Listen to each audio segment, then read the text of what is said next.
I cleaned the house, cooked, paid the bills, and still got called dead weight. So I disappeared. No sound, no goodbye. And by the time they realized I had transferred the company shares to my granddaughter, it was too late. If you think this is just another family story, you're wrong. Hit subscribe now to catch more of our shocking episodes. The rain had just stopped in Portland. Outside the narrow 2-story house, everything glistened. The leaves, the gravel driveway, the porch railing with its peeling white paint. A gentle fog still hovered low over the grass, clinging to the silence like a final whisper of the storm. Upstairs at the very top of the house, Gloria sat quietly on a thin mattress tucked into the corner of the attic. She had just finished folding a sweater that no longer held warmth and was now staring blankly at the rafters above her wooden beams, crisscrossed like the bones of an old shipwreck. She was 68, though lately she felt far older.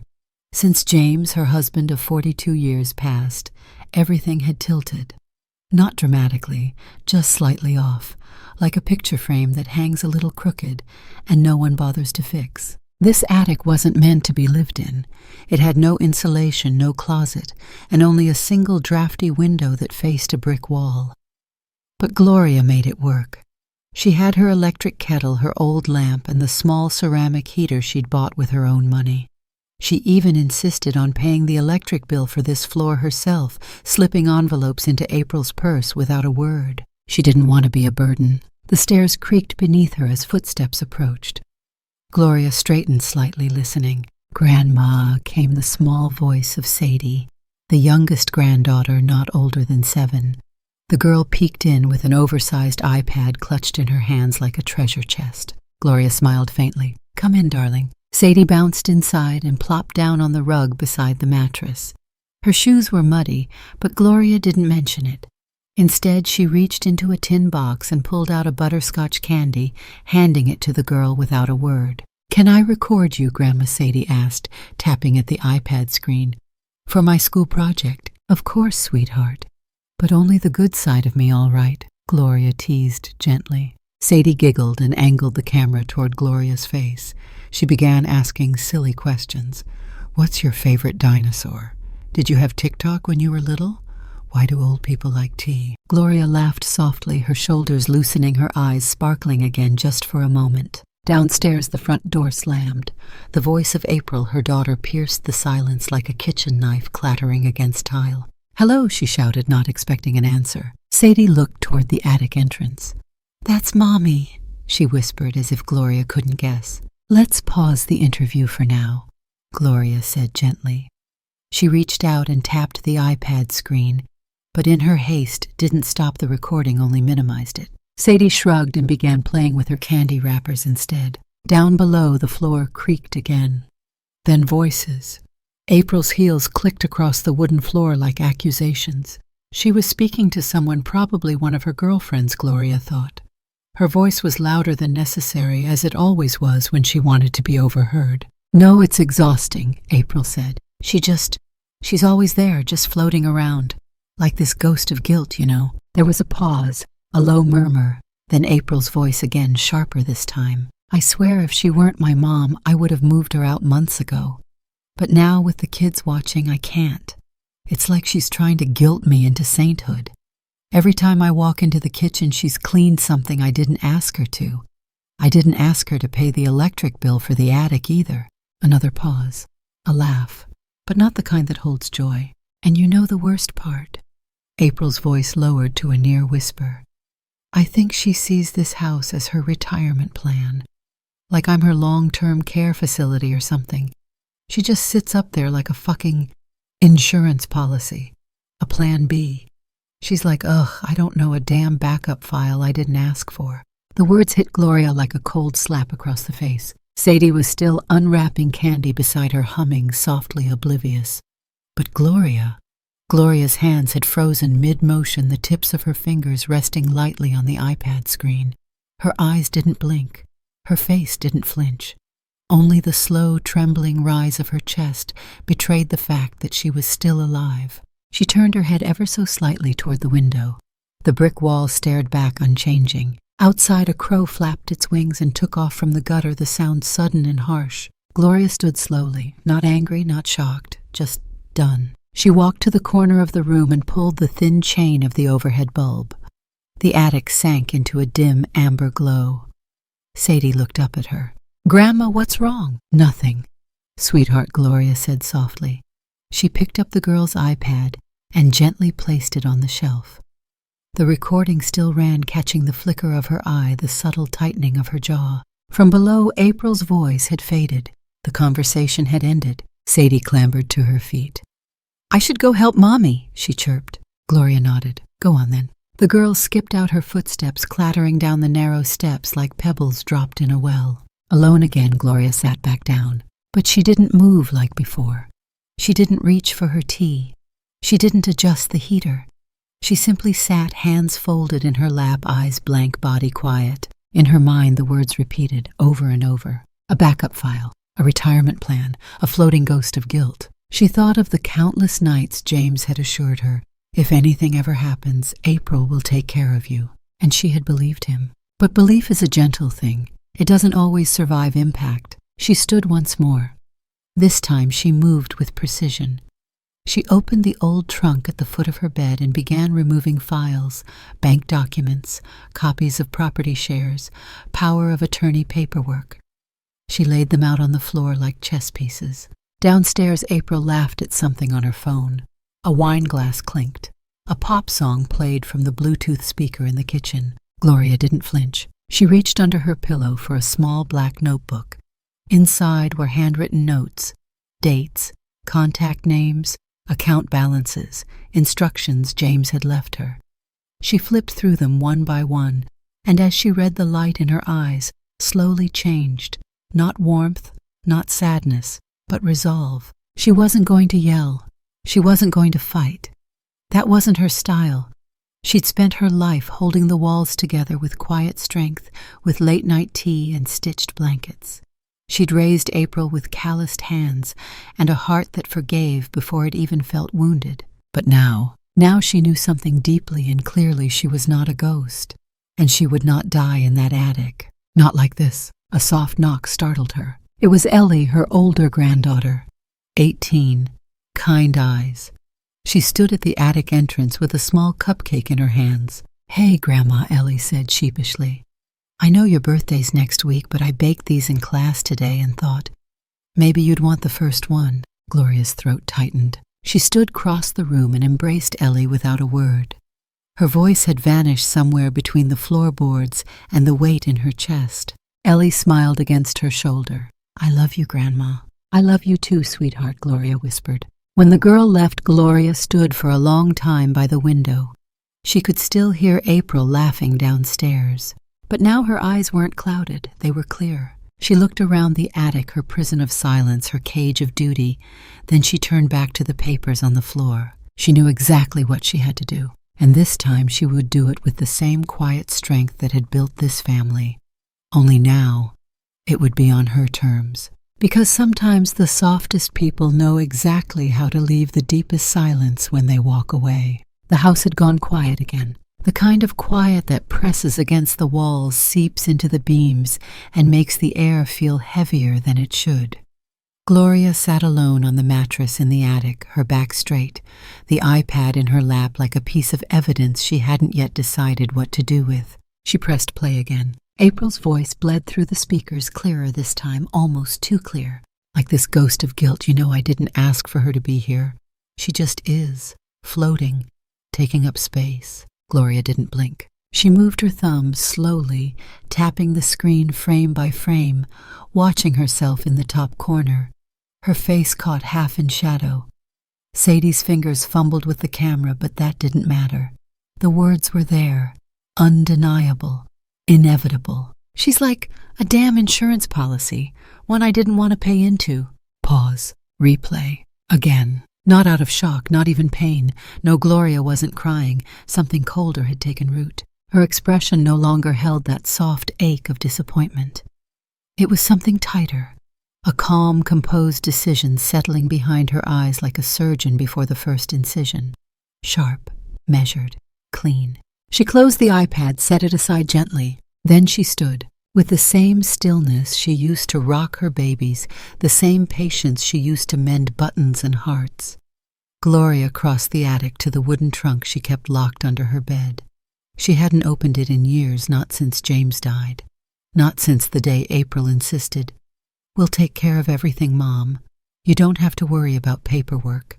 Just be with us." She knelt down, pulled the key from her sweater's inner seam, and unlocked the trunk. Inside were documents wrapped in a thick linen cloth. She unfolded them like she was handling relics, each one a thread in the story of a life she had lived mostly in the background. She found the portfolio James had prepared years ago, before the cancer, before the whispers of hospice, before their last morning together. Neatly labeled family holdings, in trust of Gloria E. Walker. The folder held the original deed to the family's commercial property, signed jointly under both names. The corporate papers where 51% of their startup company was under Gloria's name for tax and protection reasons. Copies of their joint savings life insurance policies and the final power of attorney signed in a hospital bed with shaking hands. April never asked about these. She had always assumed James left everything equally, or perhaps mostly, to her. Gloria had let her think that, but she remembered James's words the night before he passed. The weight of them never left her chest. "Don't let anyone make you small, Glo, not after I'm gone. This is your life now." She ran her fingers over the edge of the paper, and then she got to work. No fury, no trembling, just a quiet rhythm of decisions. She made a list in her notebook, the one with the pressed flowers on the cover, the same notebook she once used to track April's childhood milestones. Close savings accounts and transfer funds to secure account under her control. Call the family attorney. Initiate process of transferring business shares. Draft new documentation with Ellie's name as secondary beneficiary. Find housing quiet, modest, close to the university. Leave quietly. Gloria folded the papers back, stood up, and opened her phone. Her fingers moved slowly, but not hesitantly. That evening the air in the house grew denser. Dinner was being made. The sound of pans clinking, the exhaust fan humming children's cartoons echoing from the living room. Gloria moved like a shadow down the stairs. No one noticed her enter the kitchen. April was plating food. A glass of white wine sat on the counter, half finished. "Oh, hi, Mom," she said, not looking up. "Dinner in 5, okay?" Gloria nodded. "Need help?" "I've got it," April said quickly, polite but clipped. "You can just sit down." Ellie was already at the table, typing something on her laptop, earbuds in.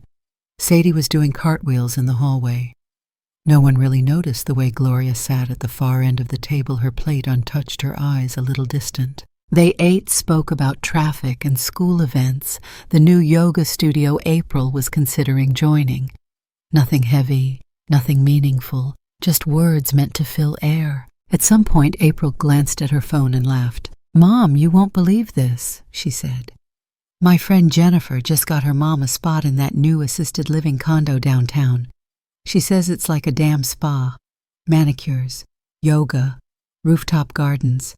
God, I wish I could afford to send you somewhere like that." She laughed again, sipping her wine. Gloria smiled faintly. "I appreciate the thought." No sarcasm, no sting, just a sentence hanging in the air like a loose thread. Only Ellie seemed to notice something. She looked up from her screen, studying Gloria's face. She said nothing. After dinner, while April cleaned the dishes and Sadie argued with the TV, Gloria walked past Ellie's chair and gently pressed her hand against the girl's shoulder. "Come help me upstairs for a minute," she said. Ellie followed without question. They entered the attic. Ellie looked around. "Grandma, this place is so cold. Why don't you sleep downstairs?" "There's a guest room, right?" Gloria smiled. "Because sometimes people need to forget you exist before they remember what you meant." Ellie furrowed her brow but didn't press. She sat down on the mattress while Gloria rummaged through her trunk again. "Ellie," she said carefully, "you remember how you told me about wanting to move off campus next semester?" "Yeah, if I can afford it." "Dorm food is basically recycled cardboard." Gloria chuckled, then slowly reached into her sweater pocket. She pulled out a single silver key, not new, not old, just personal. She held it out. "What's this?" Ellie asked. "It's the key to a place." A small house not far from campus. Nothing fancy, but it has sunlight in the kitchen and a little backyard. I'm moving there next week. Ellie stared. You're what? I'm moving out, Gloria said. This week. Wait, why? There was silence. Then Gloria said, because this isn't home anymore, not for me. Ellie blinked.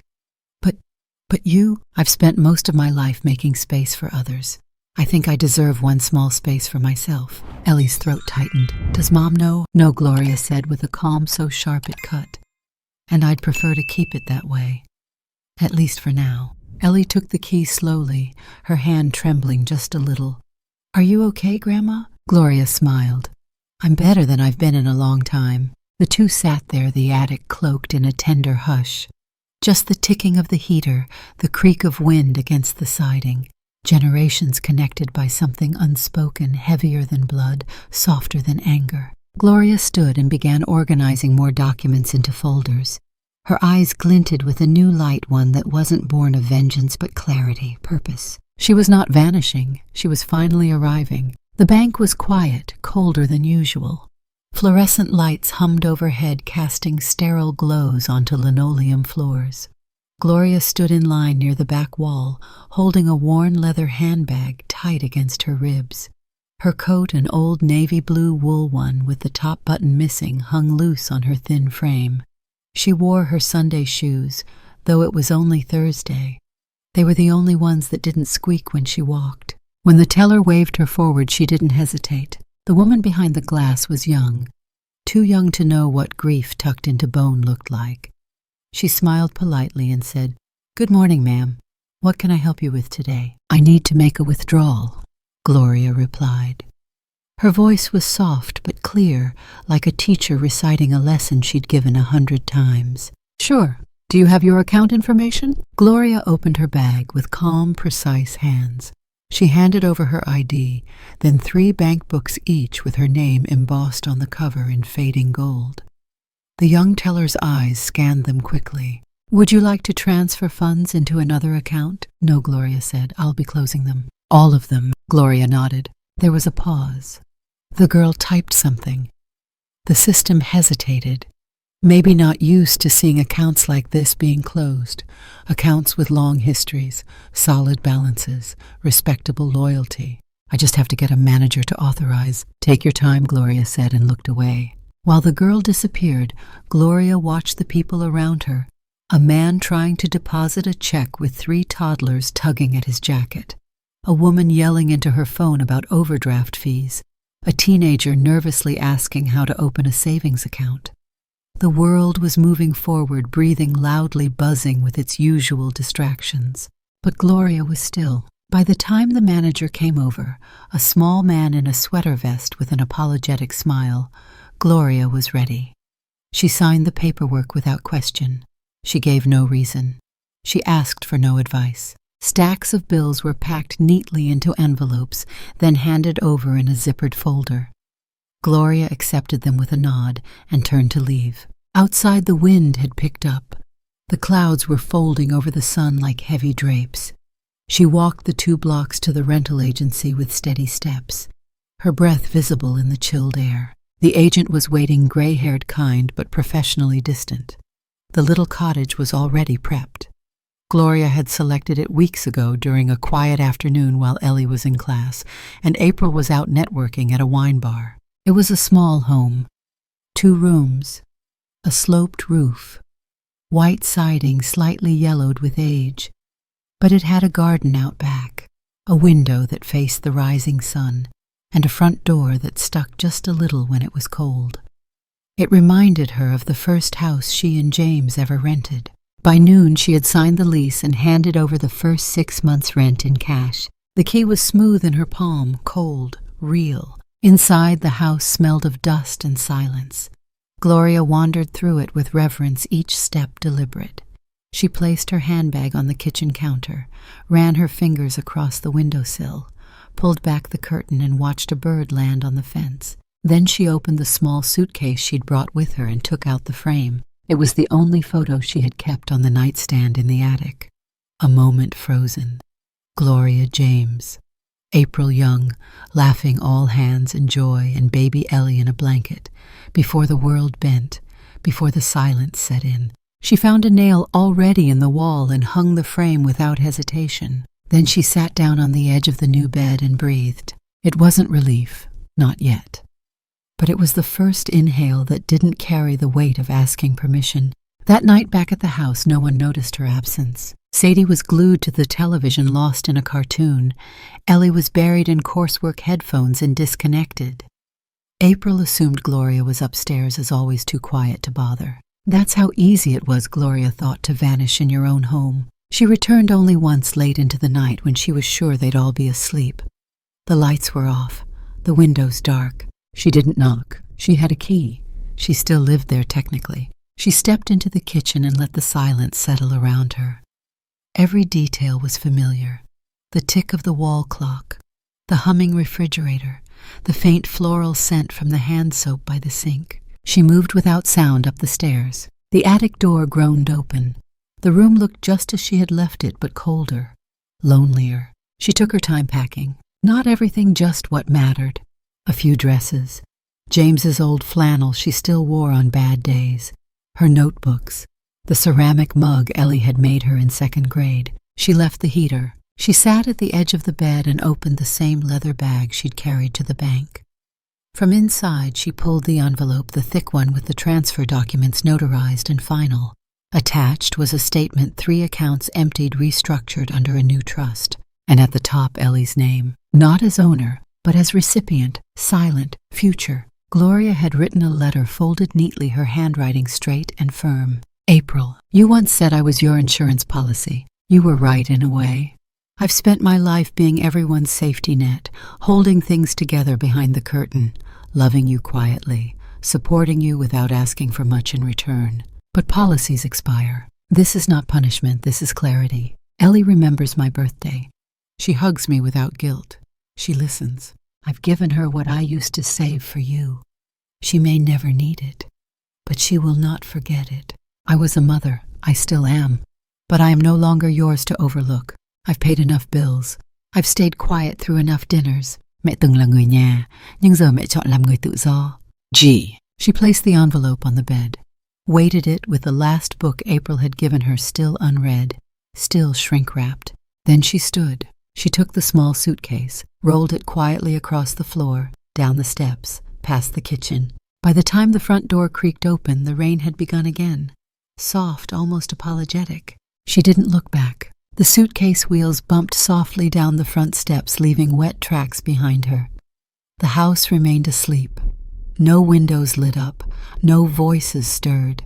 Just a woman walking into the storm with her own name back in her hands, and the kind of silence that meant freedom, not absence. The attic was colder than she remembered. April hadn't been up here in months, maybe years. There had never been a reason her mother liked to keep to herself, and April had been more than happy to let her. But now she was on a mission. It had started earlier that morning with a single email from their accountant. Hi, April. I tried reconciling the books for the 3rd quarter, but noticed a change in shareholder records. Looks like a transfer has been initiated for the primary stake in the firm. Please advise.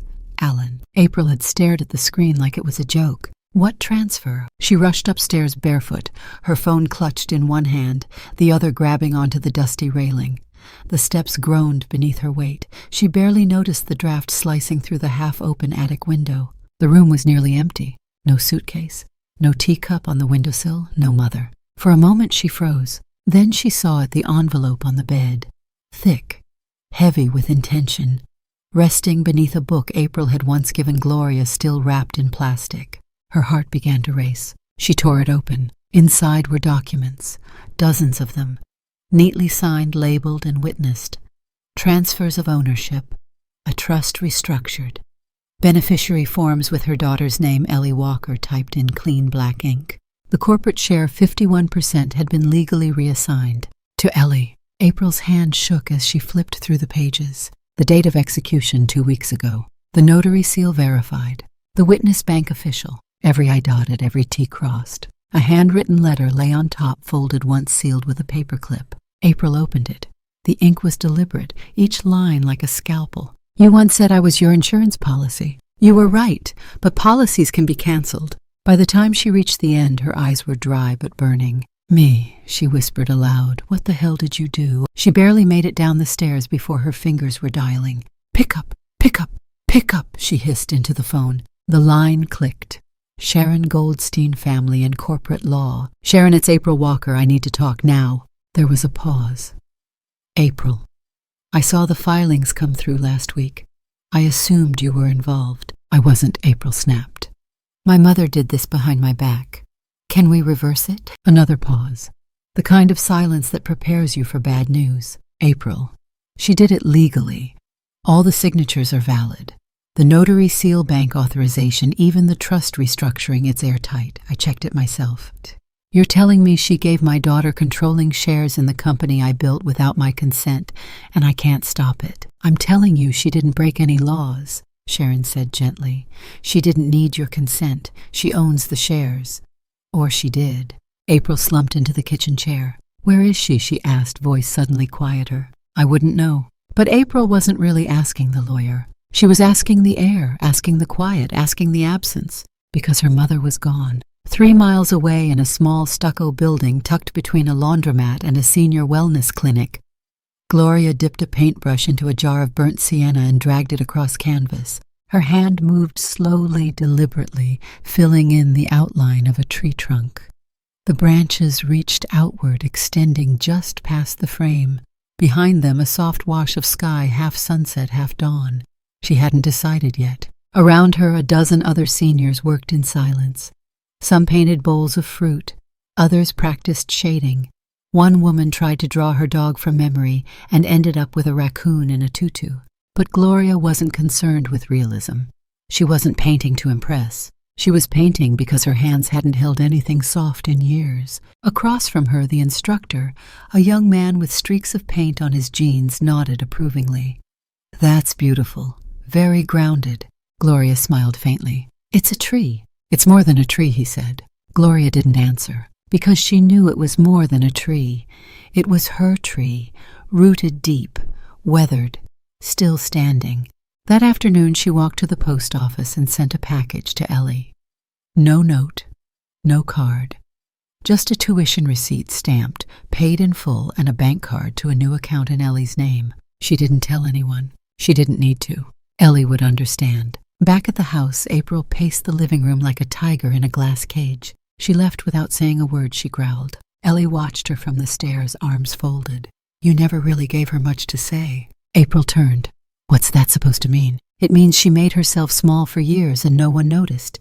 And now she's not here and suddenly you care." April's eyes narrowed. "You're 17. Don't start pretending you understand adult decisions." Ellie stepped down slowly, deliberately. "She gave me something you never did," she said.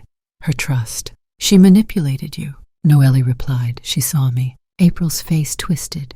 "So what, she leaves this house, pulls the rug out from under me, and you think she's a hero?" "No, I think she finally stopped apologizing." There was a long silence. April looked away. Then, almost whispering, she said, "Where did she go?" Ellie didn't answer. But she knew. Gloria didn't hide. She just chose not to be found. Every morning she woke with the sun. She brewed tea, played classical music on a tiny radio from the thrift shop, and stood barefoot in the garden behind her little rental. Tomatoes had begun to sprout. Birds had started visiting. The wind didn't carry voices, only leaves. She was learning to breathe without waiting for footsteps. At the community center, she enrolled in 2 more classes, one on watercolor, the other on memoir writing. On Wednesdays, she took a bus to the food pantry to volunteer. No one knew her story there. She was just Gloria.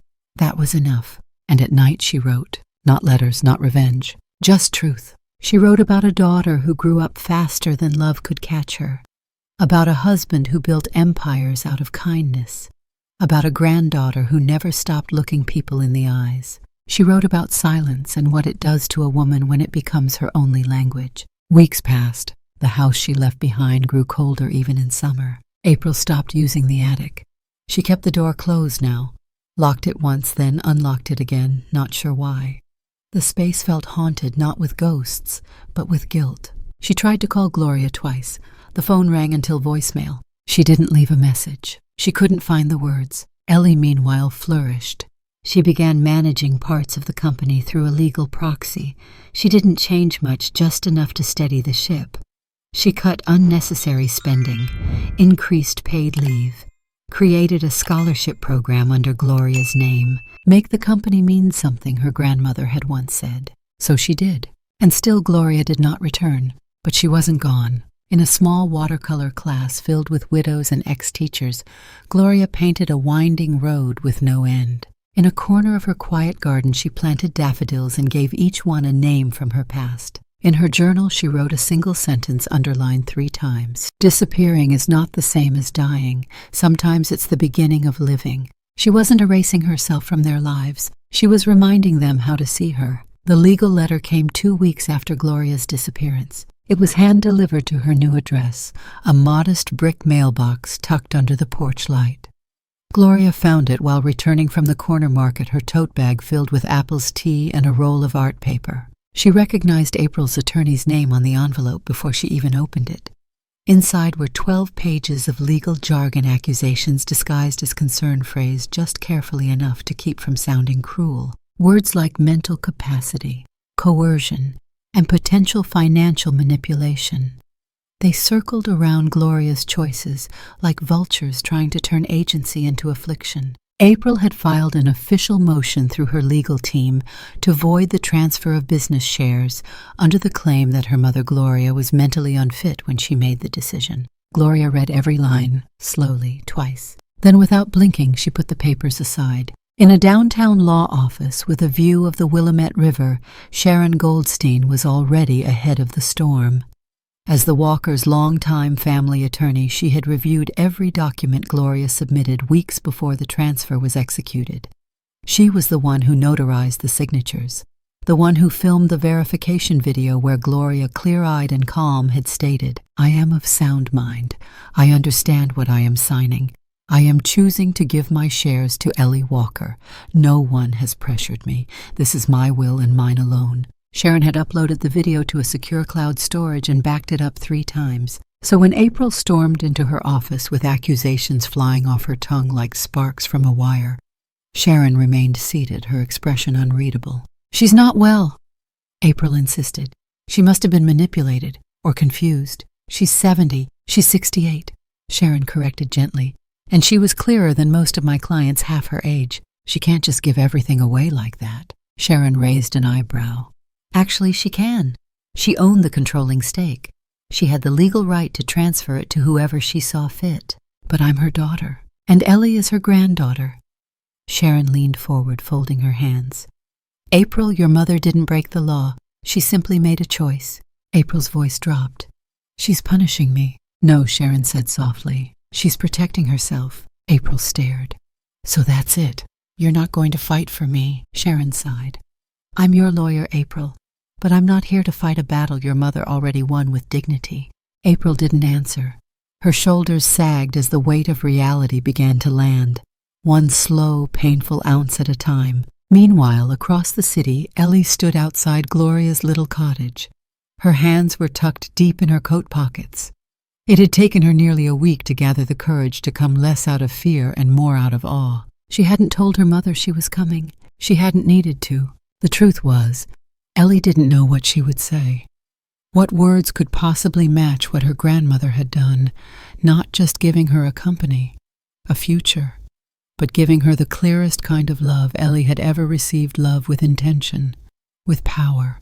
She knocked twice. The door opened almost instantly. Gloria stood in a soft blue cardigan, her silver hair braided over one shoulder, hands covered in dry paint. Her eyes lit up. "Ellie," she said, I hope it's okay." Ellie stammered. "I didn't want to." "Come in, sweetheart," Gloria interrupted gently. Always. The cottage smelled like lavender and lemon. A small painting of a willow tree hung above the fireplace. Next to it, a photo of Ellie as a child, missing her front teeth, wearing a glittery crown. Ellie sat down at the tiny kitchen table. Gloria poured tea. "I got the letter," Ellie finally said, "from Mom's attorney." Gloria nodded. "So did I. She's trying to reverse everything." "I know." "Can she?" "No." They sat in silence. Then Ellie whispered, "Why me?" Gloria smiled softly. "Because you saw me." Ellie blinked. What do you mean? All these years, Gloria began, her voice steady.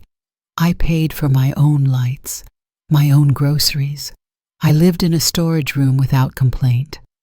And not once did your mother ask if I needed anything. Not once did she remember my birthday. Not once did she ask why I stopped going to church or why I kept James's books in boxes instead of shelves. Ellie's throat tightened. You, Gloria continued, remembered the little things. You asked if I was warm enough. You laughed at my old jokes. You listened. I never did anything big, Ellie said quietly. Gloria reached across the table and took her hand. You didn't have to. You made me feel like I still mattered. And that she said is the biggest thing of all. Ellie's eyes brimmed. I didn't leave because I was angry, Gloria said. I left because I finally understood that I didn't need to stay in a place that had no room for me. Ellie nodded slowly. I didn't want to teach your mother a lesson, Gloria added. I wanted to give you a chance. To do what? To build something new, Gloria said. Not from guilt, but from grace. Ellie was crying now. Quiet tears.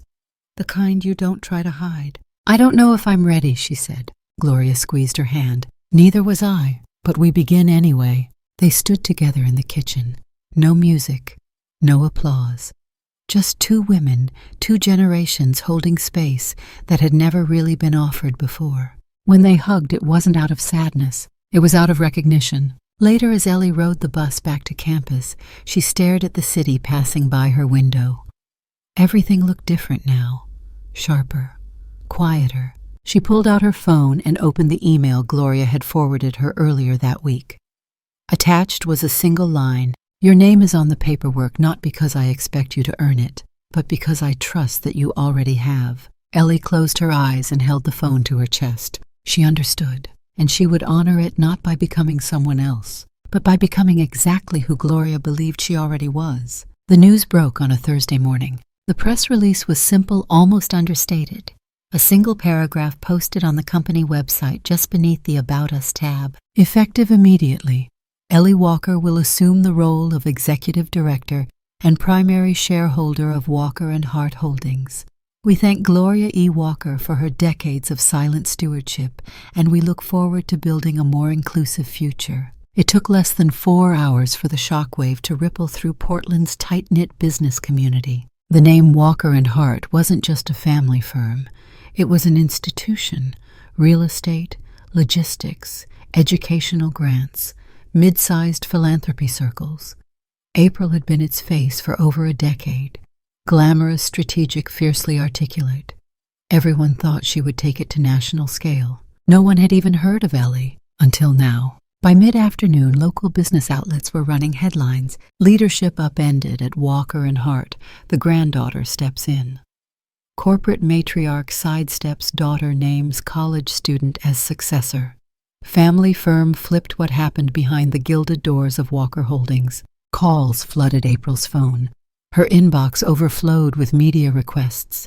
Speculation veiled condolences from old colleagues who were now clearly distancing themselves. But nothing compared to what surfaced that evening. Somewhere between dinner and her 3rd glass of wine, April clicked the notification without thinking. It was a shared cloud folder automatically synced from Sadie's school iPad. Inside was a short video file, titled with a date, time-stamped, grainy, accidental. April opened it and watched herself say, "She's like a damn insurance policy, one I didn't want to pay into." The clip was only 20 seconds long, but it was enough. Within an hour, it had been uploaded to social media first by a local business columnist known for his snarky industry takes, then by a popular influencer who championed elder rights, then by everyone else. Ghost of Guilt trended on Twitter for 2 straight days. Comments poured in. Imagine talking about your own mother like that. And she wonders why the company passed her over. Gloria Walker is a queen. Age is not weakness, it's wisdom. Can someone start a campaign for #Voices of Age? We need to hear more stories like this. April tried to contain it. She issued a brief statement to the press calling the clip taken out of context, claiming it was a private moment never meant to be heard publicly. But the damage was done. Silently, methodically, April was shut out. Invitations rescinded. Meetings rescheduled. partnerships reevaluated. She became a cautionary tale whispered over conference tables. Don't be another April Walker. Ellie, meanwhile, walked into her new role like someone carrying glassware through a crowd, carefully, cautiously, but with a sense of purpose. She didn't pretend to be ready. She didn't pretend to be her mother. Her first act was to restructure internal leadership. Half the executive board was replaced within 3 weeks.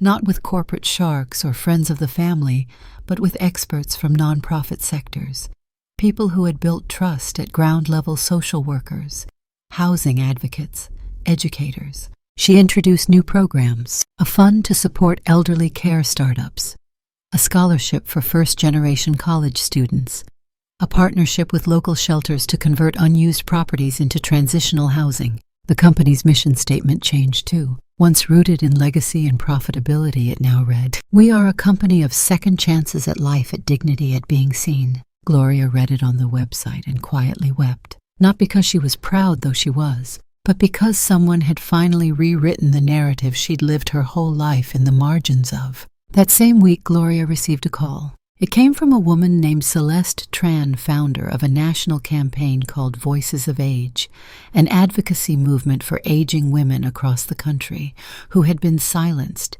discarded, or rendered invisible in their own families and communities. "I saw the clip," Celeste said, "but more importantly, I saw what you did." "I didn't do much," Gloria replied. "You stepped away, you handed power to the right person, and you didn't burn the house down doing it." "I was tempted," Gloria admitted, half smiling. Celeste laughed. "We're hosting a campaign this fall, panel discussions, community events, media pieces. We want to center women like you, quiet rebels, people who didn't scream but still changed the room. Would you be willing to join?" There was a long pause. Then Gloria said, "Yes, I would." The campaign was called Still Here. Its first promotional poster featured Gloria standing on the steps of the Community Arts Center, paint-stained hands folded in front of her, her silver braids swept over one shoulder, eyes lifted toward the light. The tagline read, "You don't have to shout to reclaim space. You just have to stop apologizing for needing it." Within days, her face appeared on subway ads, web banners, public TV interviews. People recognized her at the farmer's market. One woman holding a bouquet of dahlias whispered, "You're the attic lady, right?" and then hugged her before Gloria could respond. A high school senior emailed her after seeing the campaign on TikTok. "My mom treats my grandma the same way, but you made me realize I can be the change." Gloria printed that email and tucked it into her journal, not because she needed the praise, but because it reminded her that she hadn't disappeared. She had simply stopped waiting for permission to exist. April watched it all from a distance. She stopped going to the office, claimed she was on sabbatical. No one missed her. She turned down 3 podcast interviews and a TEDx talk invitation, afraid someone might ask her what it felt like to be the daughter that failed her own mother. She even considered calling Gloria once, maybe twice. She never did, because she didn't know how to start the sentence, because she knew Gloria didn't owe her anything. And maybe for the first time in her life, April understood what it meant to lose something not through theft, but through neglect. Gloria, for her part, continued her quiet rhythm. Morning tea, painting class, grocery store runs. She adopted a stray cat that meowed at her porch every morning and named it James. And every week she and Ellie would meet at the same little diner. No bodyguards, no board meetings, just soup, black coffee, and slow, thoughtful conversation. "You know," Ellie said one morning, stirring her cream into her cup, "I still have no idea what I'm doing." "You're doing fine," Gloria replied. "I'm terrified half the time." "Good, that means you're paying attention."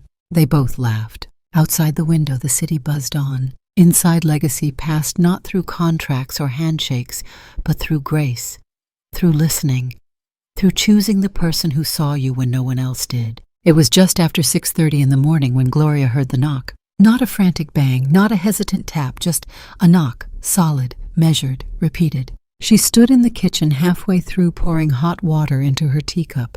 For a moment, she didn't move.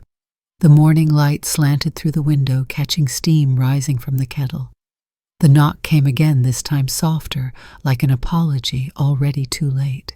Gloria set the kettle down. She walked slowly to the front door. Through the frosted glass, she saw the silhouette. April. She didn't look like herself. Her hair wasn't styled, no makeup, no heels. just a coat thrown over pajamas and eyes so red they could have been bleeding. Gloria didn't open the door. She placed her hand on the doorknob but didn't turn it. "Mom!"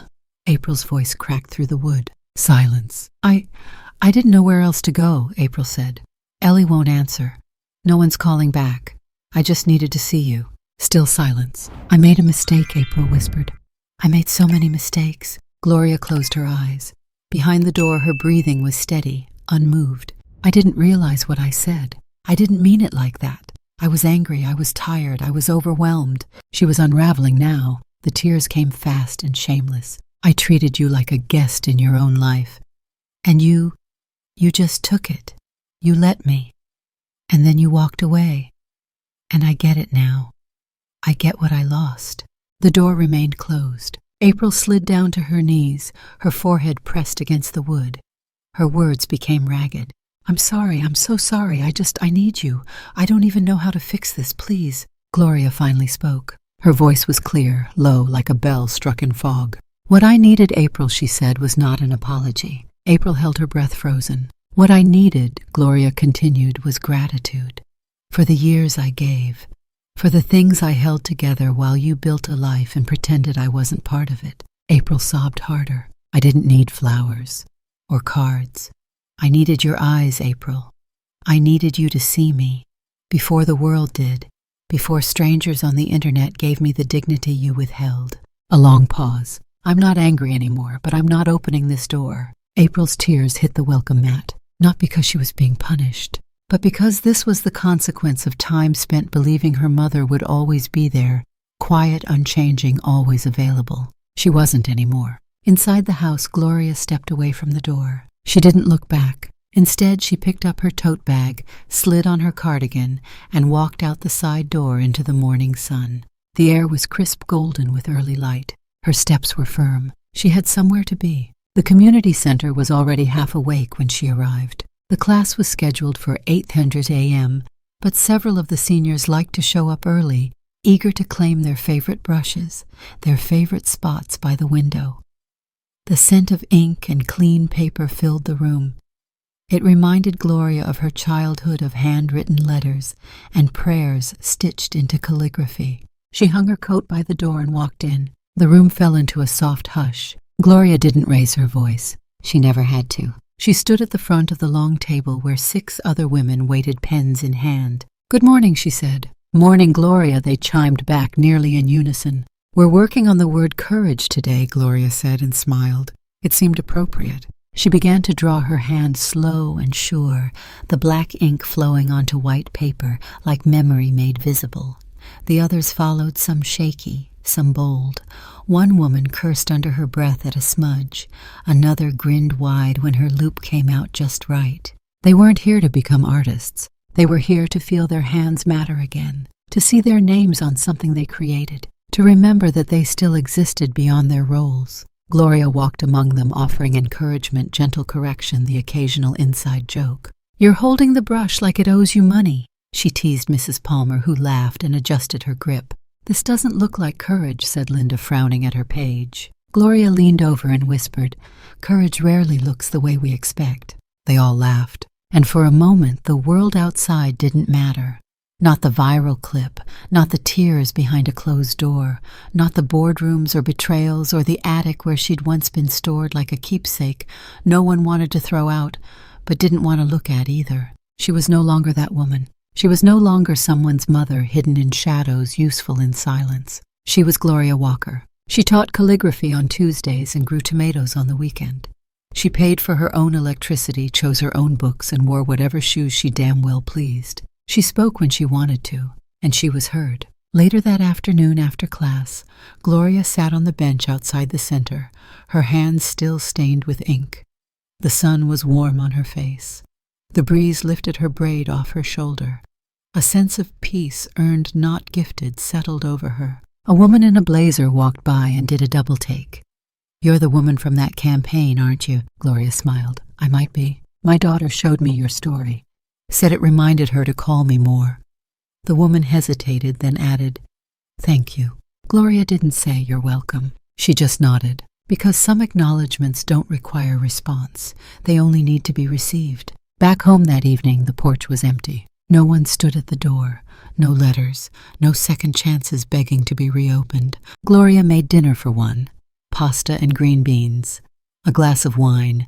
A jazz record humming quietly in the background. She ate slowly, without rush, without tension. She slept with the windows open and dreamed of nothing she needed to forget. April elsewhere sat in her car long after the sun went down. She didn't knock again. She just held her face in her hands and wept for the woman she never truly saw, and for the silence that answered back. The banners were already fluttering outside the Portland Civic Center by the time Gloria arrived. They read a future with dignity, supporting the emotional and financial wellness of our elders beneath it, in a more elegant script, hosted by Ellie Walker. Executive Director, Walker and Hart Holdings. Gloria stepped out of the rideshare slowly, her soft gray shawl wrapped around her shoulders, a muted gold pin resting over her heart. She wore a deep blue dress, nothing fancy, but dignified. Her hair had been pulled into a low bun, a few silver strands escaping like they always did. The event staff greeted her with polite smiles and immediate recognition. "You're Ms. Walker's grandmother, right?" one of them said. "You're our closing speaker. It's an honor." Gloria smiled faintly. "I hope I'll still be worth the applause after." She was ushered through a side entrance. Inside the center buzzed reporters with badges, non-profit workers adjusting their lanyards, young professionals scanning the itinerary on their phones. It wasn't a gala, but the atmosphere carried weight. It was something new, something hopeful. Ellie was on stage already speaking into the microphone with a calm, steady voice that belied her age. "We talk so often about care systems," she said, "but we forget emotional currency. We forget the invisible labor of the elderly, the silence they're forced into, the absence we treat as convenience." The audience leaned in. Ellie paused just long enough, then continued. "It's not just about raising funds. It's about raising value, restoring voice, giving back the decision-making that was quietly taken away." In the fourth row from the back, April sat alone. She hadn't RSVP'd. She hadn't called Ellie. She had simply shown up wrapped in a coat too thick for spring, wearing sunglasses indoors like they could hide the shape of guilt. She sat perfectly still, her eyes never leaving the stage. No one recognized her, and for once she didn't mind. Backstage, Gloria waited in a small green room with lemon water and a single chair. Her hands rested on her lap, folded. She could hear the applause rising and falling through the walls. She wasn't nervous, not anymore. Ellie stepped inside just before the transition. She was glowing cheeks flushed with energy. "You ready?" she asked. Gloria nodded. "More than you know." Ellie reached for her hand and squeezed it. "You don't have to be anything but yourself." "I've been someone else for too long," Gloria said. "Now I only know how to be this." Then the door opened and the stage manager waved them forward. The walk from the wings to the podium felt long, but Gloria didn't rush. Every step echoed. When she reached the microphone, she adjusted it herself, looked out at the sea of faces, some young, some weathered, all waiting. She scanned gently across the audience and paused. Just for a second. She saw April, alone, small, changed. But Gloria didn't react. She looked away and began. "My name is Gloria Walker," she said, her voice even. "And for most of my life I was silent. There wasn't a sound in the room. Not because I didn't have anything to say, but because I believed that my value depended on not taking up too much space, on being helpful, unobtrusive, on knowing my place." She let the words settle. I was a daughter, a wife, a mother, a grandmother. I paid bills in secret. I watched over the house while others went out and lived in it. I kept my memories on dusty shelves and gave my best words to people who only half listened. Somewhere near the front, a woman dabbed her eyes. Until one day, Gloria continued, "I overheard something that made me realize I had become a plan. Not a person, not a legacy, just a plan, a backup file, a placeholder." The silence grew heavier, and instead of shouting, I left. She looked at Ellie seated beside the stage. And in leaving, I found my voice, not out of revenge, but out of restoration. A few people nodded, visibly moved. "I am here because someone saw me again," she said. "My granddaughter. She saw that I still had something to offer, that age doesn't erase capacity, that silence isn't a measure of worth. Then she closed with the simplest words she had prepared. I didn't leave to make anyone pay. I left to finally live without owing. The room rose in applause, not thunderous, not explosive, but full, earnest, grateful. Gloria stepped down from the stage. Ellie embraced her tightly at the bottom of the steps. "You were perfect," she whispered. Gloria smiled. I was honest. That's all I ever wanted to be. April remained in her seat until the clapping stopped, until the stage lights dimmed. She didn't get up. She didn't approach. She simply watched her mother exit stage right, a small group of young organizers surrounding her, shaking her hand, hanging on to her every word. There was no space for apology in that moment, no space for explanations or retroactive tenderness.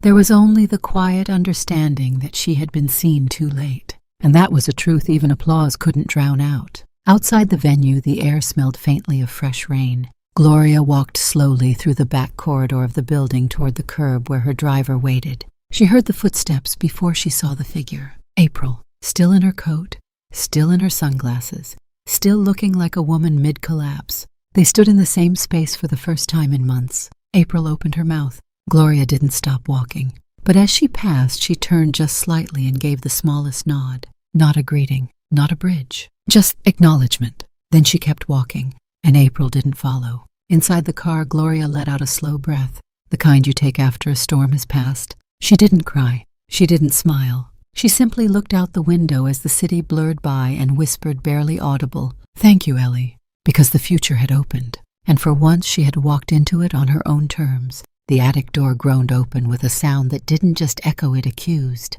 April stood at the threshold, staring into a space that once held someone she hadn't truly seen. Her hand remained on the doorknob for several seconds before she finally stepped inside. Dust floated through the beam of light cutting from the single window, dancing in slow, lazy spirals. The air smelled like cardboard old quilts and silence. Everything was exactly where it had been left. And yet the room felt hollow, emptied not by absence but by departure. Not a single item of Gloria's remained. No framed photographs, no electric kettle humming in the corner, no soft cardigan folded over the back of the chair. Just a room, a shell. April walked to the far corner where a stack of boxes sat beneath a faded blanket. She pulled it off, coughing as the dust clouded.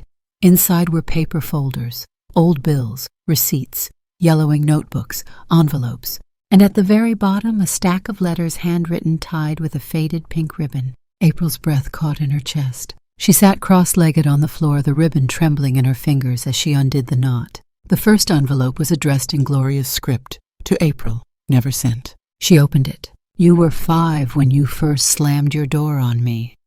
You were angry because I wouldn't let you stay up late. I sat outside that door for 20 minutes waiting for the sound of you sleeping. I never knocked. I thought you needed space. I didn't realize how often I would let you close doors on me and how long I would wait behind them without ever asking to be let in." April's hand moved to her mouth. She opened another. "When your father died, I told myself I'd give you time to grieve. I didn't know you would turn that time into distance. I didn't know you'd build your healing in a room that didn't have space for my mourning, too." She kept reading, letter after letter. Some angry, others tender. None dramatic. Just truths written by a woman who chose the pen over confrontation. A woman who poured what she couldn't say into words that were never delivered. Each one pulled April deeper into a weight she didn't know how to carry. She had been seen the whole time. She just hadn't looked back. By the time she reached the final letter, the sun had dipped below the rooftops. She unfolded it slowly. "If you ever read this, it means I finally stopped waiting. And I want you to know I didn't stop loving you. I stopped allowing myself to be unloved. There's a difference." April let out a breath that turned into a sob halfway through. It wasn't loud. It didn't need to be. The attic didn't echo with grief. It absorbed it. That night in her bedroom, April sat at her desk for the first time in weeks. She opened her laptop, clicked new email, to gloria.walker@outlook.com. Subject, "I'm sorry." She stared at the blinking cursor. Then she typed, "I don't know if this means anything to you now, but I'm sorry for the way I spoke about you, for how I made you feel small in a house you helped build, for not noticing the quiet things you gave, the sacrifices that went unmentioned, for making you feel like you had to disappear in order to be seen. I don't expect a reply. I just needed to say it. I hope you're somewhere better. I hope you're smiling. April. She hovered over the send button for a moment. Then she clicked. The screen blinked. Message sent. No bounce back, no error, but also no reply. Not that night, not the next morning, and maybe not ever. But somewhere hundreds of miles away, Gloria Walker stood barefoot in the sand, her laughter being swept up into the breeze. The Oregon coast was cold this time of year, but beautiful. The kind of beautiful that didn't ask for your attention, it simply was. Gloria walked with 3 other women: Esther, who had lost her husband to Alzheimer's; June, who'd finally divorced her husband at 72, and Maria, who hadn't spoken to her only daughter in 6 years. They weren't here to talk about what they'd lost. They were here to feel what they'd regained. They wore wide-brimmed hats, sunglasses too big for their faces, and matching scarves Ellie had gifted them before the trip. They laughed like teenagers, stumbled in the waves, drank warm cider from travel mugs, and passed around a tin of homemade shortbread. At one point, someone took out a phone. "Gloria, stand over there. Wind's perfect." She stepped into the frame facing the sea. The wind caught her hair, lifting strands of silver like ribbons in flight. She smiled, not the tight, polite kind. A real smile. One born not from the absence of sorrow, but from the survival of it. Click. The shutter captured her just as she closed her eyes, face tilted into the wind. No caption was needed. The image told the story. A woman once tucked into a forgotten attic now stood at the edge of the world. Not waiting, not wondering, just being, just free. Back in Portland, April checked her email for the 5th time that morning. Still no response. She closed the laptop, walked to the kitchen, poured herself a glass of water. Outside it had started to rain. She stood by the window, holding the glass in both hands, watching the raindrops streak down the pane. And then, for no reason she could explain, she whispered, "Be happy, Mom. Not for forgiveness, not for hope, but for closure." The attic was still empty. But for the first time, April didn't feel abandoned. She felt accountable. The first advance copies arrived on a Thursday morning, sealed in a box no bigger than a microwave, but somehow heavier than stone. Gloria stood in the doorway of her small rental home, the autumn breeze curling around her ankles as she signed for the package. The delivery man gave a polite nod and jogged back to his van, oblivious to what he had just placed in her hands. She didn't open the box right away. She carried it carefully, almost reverently, to the kitchen table, brushed away a few toast crumbs and sat down. Then, using a butter knife instead of scissors, she slit the tape slowly, breathing in the sound of cardboard surrendering. Inside, a neat row of hardcovers stared back at her. The Woman in the Attic by Gloria E. Walker. The cover was soft to the touch, matte with raised gold lettering. The image was simple. A window with light pouring through, illuminating a worn rocking chair beneath. It didn't show her face. She had insisted on that. "I don't want it to be about recognition," she'd told the publisher. "I want it to be about reflection." She picked up the first copy and opened it, flipping through the pages. The words she had labored over for nearly a year looked strangely foreign in print, like children dressed for a wedding, familiar but stiff in their new form. But they were hers. Every chapter bled truth. She wrote not to vindicate herself, but to document the slow erosion of visibility. What it meant to be necessary only in silence, to be in the room but never in the photo, to be the afterthought of a family you helped hold together. And she wrote not from bitterness but from brutal clarity. It was not a memoir of vengeance. It was an anatomy of erasure. The book launched quietly, without a party or a press conference. Just a listing on an independent publisher's site, a few whispers through elder advocacy circles, and a single tweet from Ellie that read, "My grandmother wrote a book. You should read it, especially if you've ever forgotten who raised you." It took less than 3 days for it to go viral. Book clubs picked it up. Professors assigned it. Young women shared quotes over Instagram reels, soundtracked by haunting piano music. Older women emailed their children long paragraphs that began with, "There's a passage in here that reminds me of us." A passage began trending. Some women disappear not because they were lost, but because no one looked long enough to find them. Sales exploded. A New York Times op-ed called it quietly revolutionary. A podcast host described it as the memoir you didn't know your mother was afraid to write. And amid the sudden storm of visibility, Gloria remained calm. She still taught her Tuesday morning calligraphy class, still fed the neighbor's cat when they were away, still brewed her same cup of chamomile tea every evening, even as the world suddenly knew her name. She had written herself into existence, and she no longer needed validation to remain there. 1 week after the official release, April received a package. It was plain, no card, no return address, just her name. Inside a single hardcover copy of The Woman in the Attic. She stared at it for a long time before touching it. When she finally did, her fingertips trembled against the cover like it was glass. She turned to the first page and saw the dedication written in Gloria's distinct, upright script. For the daughter who was once the greatest love of my life and my greatest lesson. Mom. April pressed her hand to the page as if it could stop the shaking in her chest. She didn't open the book that night. Instead, she sat on the edge of her bed holding it like an artifact blinking hard against the tears. It wasn't an attack. It wasn't a wound. It was a mirror, and April had never looked into one so honestly. She finally began reading just past midnight. The house was quiet. Sadie asleep down the hall, the television long off, even the humming refrigerator somehow softer. Page after page. Chapter after chapter, memories reframed, events she had never questioned laid bare, her mother's voice on every line, not with judgment, but with clarity.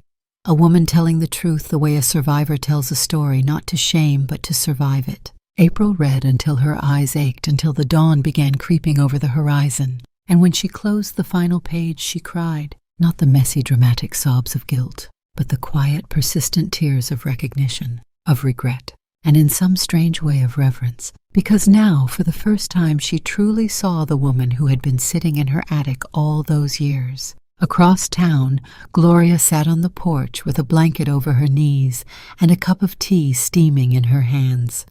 The stars were faint, but enough to see by.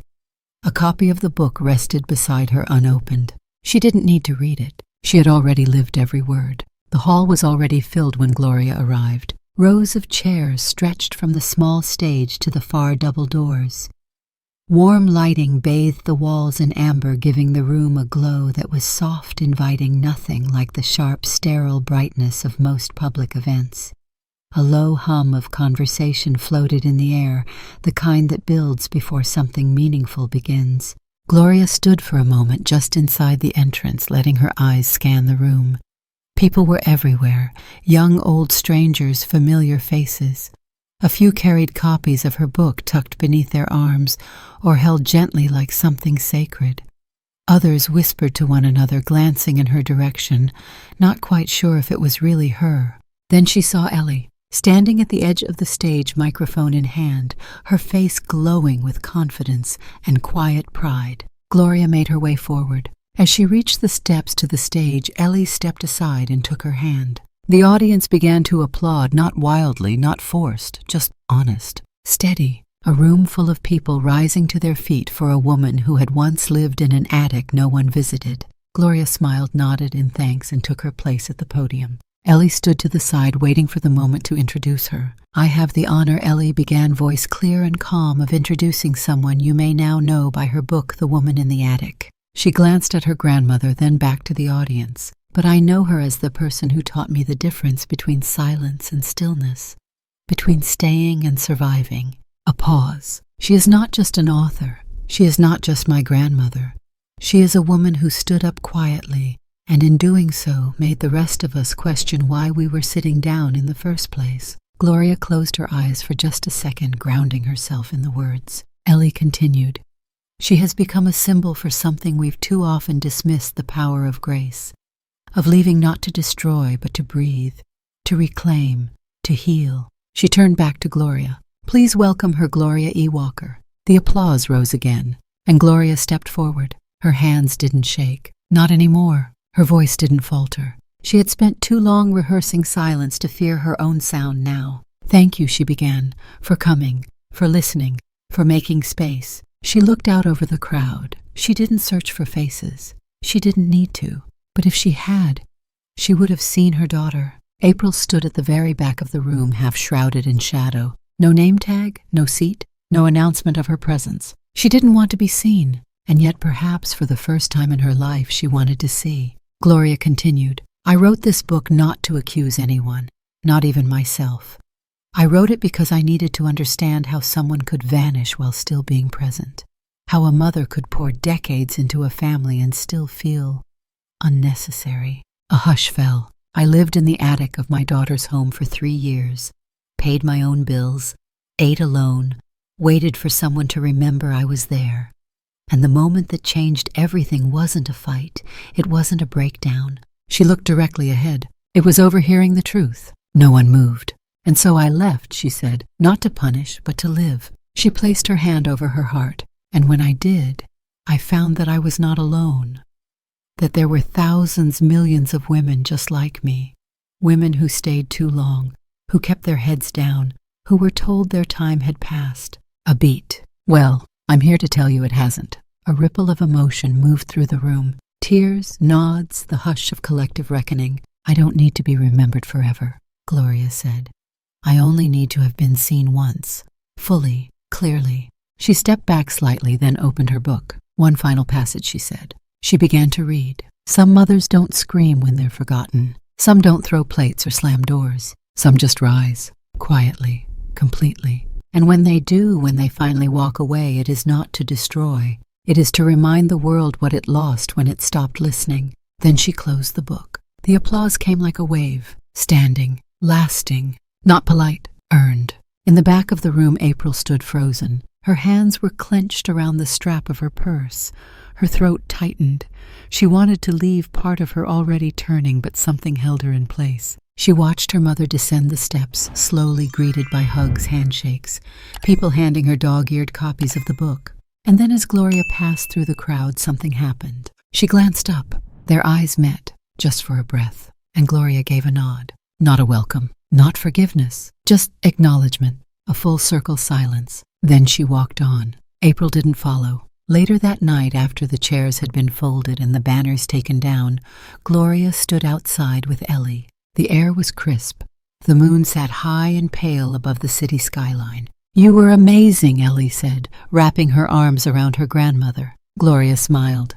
I think I finally said what I needed to say. Ellie looked at her. What now? Gloria exhaled, her breath curling like smoke into the night. Now, she said, I live the rest of my life knowing I didn't disappear quietly, and that maybe, just maybe, someone out there will stop waiting to be seen. The screen fades to black. A final line of narration appears, spoken in Gloria's voice. Some people wait their entire lives for the world to give them permission to exist. I gave it to myself. Black screen. Then, channel logo fades in. And beneath it a final message. If you think an old woman can't change an entire family, you're wrong.